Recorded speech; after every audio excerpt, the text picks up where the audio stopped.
Hello guys, என்னோடய எபிசோட என்ன இருந்துச்சுன்னு பார்க்கலாம். இன்றைக்கி வந்து காவேரி ரொம்ப கோவமாக இருக்காங்க. அதனால் கோவமாக அவர் சாரி கேட்டு இருந்த பலூன் எல்லாத்தையும் எடுத்து வந்து தூக்கி அவர் மேலே விசிறிட்டு வீட்டை விட்டு வெளியே அனுப்பிடுறாங்க. விஜய்க்கு என்ன பண்ணுறதுன்னு தெரியாமல் ரொம்ப பாவமாக இருக்கார். உடனே விஜய் அதுக்கப்புறமா கிளம்பிடுறாரு. அதுக்கப்புறம் காவேரி வேகமாக வந்து அவங்க அம்மாட்ட வந்து திட்டுறாங்க. இது மாதிரி உனக்கு என்னம்மா அறிவில்லையா? யார் வீட்டுக்கு வந்து உட்காந்துருந்தாலும் நான் கிளம்புற வரைக்கும் அவர் வீட்டுக்குள்ளே எந்த ஒரு ஆளாக இருந்தாலும் வீட்டுக்குள்ளே விட்டுருவியா? இந்த மாதிரி அவர் பலூன் விட்டுற வரைக்கும் உட்காந்து வெயிட் பண்ணி அவரை இது மாதிரி அலோவ் பண்ணியிருக்கேன்.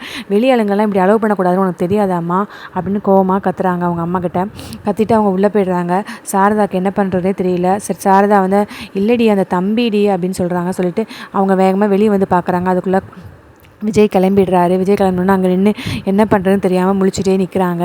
அதுக்கப்புறம் மெதுவாக வீட்டுக்குள்ளே வராங்க. வீட்டுக்குள்ளே வந்தோடனே அங்கே காவேரிக்கு இங்கே இந்த பக்கம் ஃபோன் வருது. அந்த ஃபோனில் வந்து கார்த்திக் தான் பேசுகிறாரு. அவர் சொல்கிறாரு, ஹலோ காவேரி அப்படின்றாங்க. சொல்லுங்கண்ணா, நான் தான் கார்த்திக் பேசுகிறேன். நேற்று உங்களை இப்போ நேற்று நம்ம பேசணும்ல அப்படின்னோன்னா, ஆமாம் சொல்லுங்கள், ஆக்சுவலாக நான் உங்ககிட்ட ஒரு விஷயம் சொல்லணும்னு தான் ஃபோன் பண்ணேன் அப்படின்னு சொல்கிறாரு கார்த்திக். என்ன விஷயம் சொல்லுங்கள். நேற்று என்னடா இது இப்போ உங்களை பிடிக்கலன்னு சொல்லிவிட்டு இப்போ மறுபடியும் ஃபோன் பண்ணுறான்னு தப்பாக எடுத்துக்காதீங்க. ஆக்சுவலாக எனக்கு உங்களை ரொம்ப பிடிச்சிருந்துச்சு. நம்ம 2 பேரும் பேசிகிட்டு இருக்கும்போது எனக்கு எல்லாமே நீங்கள் பேசுனது எல்லாமே ரொம்ப பிடிச்சிருந்துச்சு.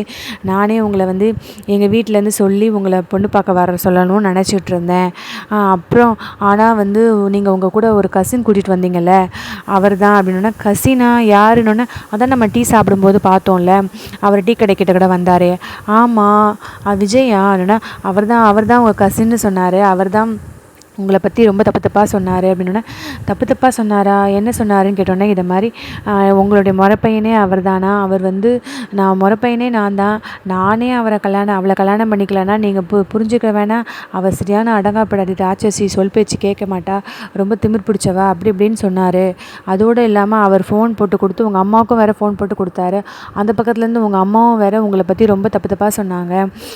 என் பொண்ணை பற்றியா? என் பொண்ணையா கல்யாணம் பண்ணிக்க போகிறீங்க? அவள் ரொம்ப அடங்காப்படாது. அவளை நீங்கள் கல்யாணம் பண்ணிக்கிட்டிங்கன்னா அவளுக்கு நீங்கள் புருஷனாக இருக்க முடியாது. நீங்கள் ஒரு அடிமையாக தான் வாழணும். அவள் திமிர் பிடிச்சவள், யார் பேச்சையும் கேட்க மாட்டா.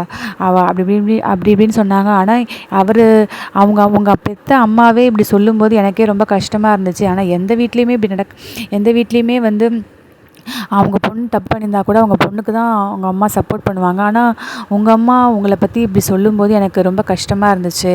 அதனால தான் நான் இது கொஞ்சம் யோசிச்சுட்டு எனக்கு குழப்பமாக இருந்ததால தான் நான் நோ சொல்லிட்டேன் அப்படின்னு அவர் சொல்கிறாரு. இதை கேட்டுகிட்டே இருந்த காவேரிக்கு ரொம்ப கோவமாக வருது. அப்புறம் ஃபோனை வச்சுட்டு வேகமாக அந்த கோவத்தோடையே கிட்ட வெளியே வராங்க. வெளியே வந்துட்டு அம்மா இங்கே வா அப்படின்னு சொல்லி கூப்பிட்றாங்க. ஏம்மா, எனக்கு இப்போ தான் விஷயமே தெரிஞ்சிச்சு. அவர் என்னை கிண்டல் தான் அடித்து பேசினாருன்னு நான் நினச்சேன்.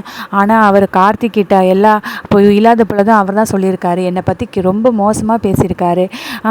அவரை போய் நீ வீட்டுக்குள்ளெல்லாம் விடுற. ஆனால் அவர் கூட சேர்ந்துக்கிட்டு நீ ஏமா இப்படி பண்ணுற? நீ என்னுடைய அம்மா தானம்மா, நீ ஏமா இப்படிலாம் பண்ணுற?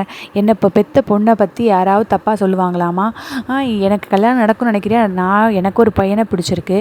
அவரை கல்யாணம் பண்ணிக்கலான்னு நான் போய் மீட் பண்ணி பேச போகிறேன். மீட் பண்ணி பேச போகும்போது நீ என்ன பண்ணியிருக்கணும்? ஏதாவது தப்பு குறை இருந்தால் கூட நீ அதை சரியாக பேசியிருக்கணும். ஆனால் அந்த பையனை கல்யாணம் பண்ணக்கூடாதுன்ற மாதிரிலாம் நீ பேசியிருக்கியேம்மா. அந்த ஆள் கூட சேர்ந்துக்கிட்டு நீ இப்படிலாம் நீ பண்ணுவேன்னு நினச்சி கூட பார்க்கவே இல்லைம்மா. அந்த ஆள் தான் வேறு யாரோ மனுஷன். ஆனால் நீ ஏன் அம்மா தானம்மா, நீ ஏம்மா இப்படிலாம் பேசின அப்படின்னு காவேரி ரொம்ப கோவமாக கத்துறாங்க. நீ இதுக்கு மேலே நீ அந்த ஆளுக்கு சப்போர்ட் பண்ணிட்டு இருந்தா நீ இங்கே எதுக்கு தயவு செய்து கிளம்பிடுமா, நான் பார்த்துக்கிறேன் எல்லாத்தையும் அப்படின்னு சொல்கிறாங்க. இந்த வீட்டில் நீ இருக்கணும் இல்லை நான் இருக்கணும் அப்படின்னு ரொம்ப கோவமாக சொல்கிறாங்க. ரொம்ப கோவமாக சொல்லிவிட்டு அவங்க நான் கிளம்புறேன்னு சொல்லிட்டு கிளம்புறாங்க. ஸ்கூலுக்கு கிளம்பி போயிட்டுருக்காங்க. இல்லடி, அந்த தம்பியை கல்யாணம் பண்ணிக்கணுன்றதுக்காக தாண்டி நான் இப்படிலாம் சொன்னேன். அந்த தம்பியை ரொம்ப பிடிச்சிருக்கு, அதனால தான் தம்பியை நீ கல்யாணம் பண்ணிவிட்டு அவன் வாழ்க்கை நல்லா இருக்குன்றதுக்காக தாண்டி நான் சொன்னேன் அப்படின்னு சாரதாம்மா சொல்கிறாங்க. இன்னமும் நீ நினச்சிட்ருக்கியா அந்த ஆளை போய் நான் கல்யாணம் பண்ணிப்பேன்ட்டு? உனக்குலாம் அறிவே இல்லையாம்மா அப்படின்னு சொல்லிட்டு ரொம்ப கோவமாக சொல்லிட்டு அவங்க கிளம்பிடுறாங்க ஸ்கூலுக்கு. இந்த பக்கம் வந்து விஜய் வந்து அவர் சொன்னதையே காவேரி சொன்னதையே நினச்சிக்கிட்டே வராங்க. ஸ்கூலுக்கு கிளம்பி பாப்பாவை கூட்டிகிட்டு ஸ்கூலுக்கு போயிட்டுருக்காங்க. அப்போ வந்து பாப்பா கேட்குது, அப்பா காலையில் டெய்லி நீ தானப்பா என்னை கிளப்பி விடுவீங்க, இன்றைக்கி எங்கேப்பா காலையிலே போயிட்டீங்கன்னா? எனக்கு ஒரு வேலை இருந்துச்சுமா, அதாம்மா வெளியே போயிட்டேன். இன்றைக்கி செல்வி ஆண்டி தான் என்னை கிளப்பி விட்டாங்க. எங்கே நீங்கள் வராமல் போயிடுவீங்களோன்னு நான் நினச்சிட்டே இருந்தேன்ப்பா. நல்ல வேலை நீங்கள் வந்துட்டீங்க அப்படின்னு சொல்கிறா அம்மு. உடனே அதுக்கு வந்து சரிம்மா நான் தான் வந்துட்டேன்ல அப்படின்னோடனே, சரிப்பா சாயங்காலம் நீங்கள் என்னை கூப்பிட வருவீங்களா? உங்களுக்கு வேலை இருந்ததுன்னா நீங்கள் சொல்லுங்கப்பா, நான் வேணால் காவேரி மிஸ் கூடயே நான் வீட்டுக்கு போயிடுறேன். சாரதா பாட்டியை பார்த்து 2 நாள் ஆச்சு. நான் இப்போ சாரதா பாட்டி கூடயே கொஞ்ச நேரம் இருந்துட்டு சாயங்காலத்துக்கு மேலே உங்கள் வேலையெல்லாம் முடிச்சுட்டு வந்து நீங்கள் என்ன சாரதா பாட்டி வீட்டில் வந்து கூட்டிகிட்டு போங்க அப்படின்னு சொல்கிறதா குட்டி அம்மா. வேணாண்டா நான் அப்பாவுக்கு இன்றைக்கி எந்த வேலையும் கிடையாது, சாயங்காலம் நானே வந்து உன்னை பிக்கப் பண்ணிக்கிறேன் அப்படின்னு சொல்கிறாங்க. அப்போ அந்த வழியில் வந்து காவேரி நடந்து போய்கிட்டு இருக்காங்க ஸ்கூலுக்கு.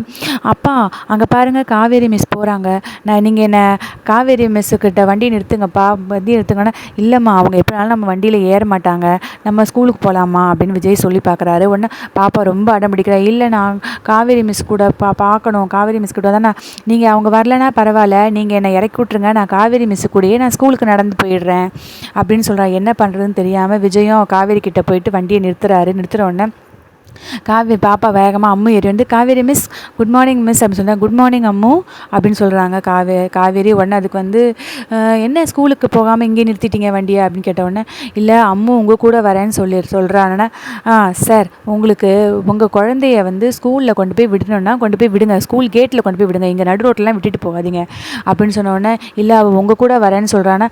சார் நான் ஒன்றும் அம்முவுக்கு டீச்சர் தானே தவிர அவளுடைய ஆயா கிடையாது, நான் அவளை பார்த்துக்கிறதுக்கு அவள் ஸ்கூலில் கொண்டு போய் விட்றது, அவளுக்கு சாப்பாடு விட்றது, அவளை பார்த்துக்கிறதெல்லாம் ஏன் வேலை கிடையாது சார், அவளை பாடம் எடுக்கிறது மட்டும்தான் ஏன் வேலை, தயவுசெய்து புரிஞ்சுக்கோங்க, நீங்கள் கொண்டு போய் விடணும்னா அவளை கொண்டு போய் ஸ்கூலில் கொண்டு போய் விடுங்க சார்னு ரொம்ப கோவமாக காவேரி சொல்லிடுறாங்க.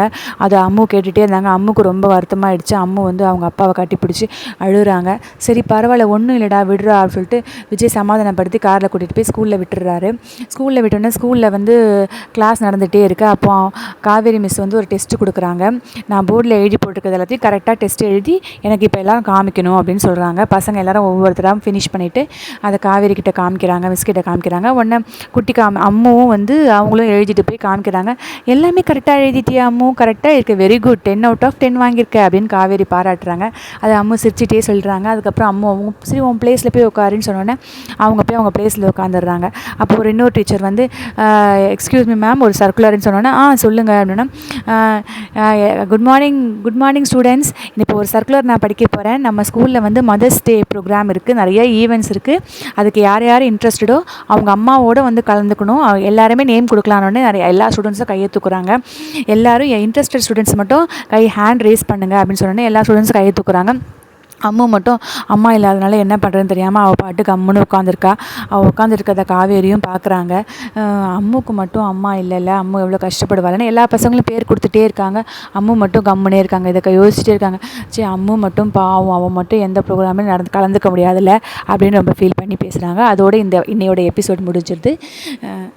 Thank you guys. இன்றைக்கி எபிசோடில் உங்களுக்கு எந்த பாட்டு ரொம்ப பிடிச்சிருச்சு அப்படின்னு நீங்கள் கீழே கமெண்ட் செக்ஷனில்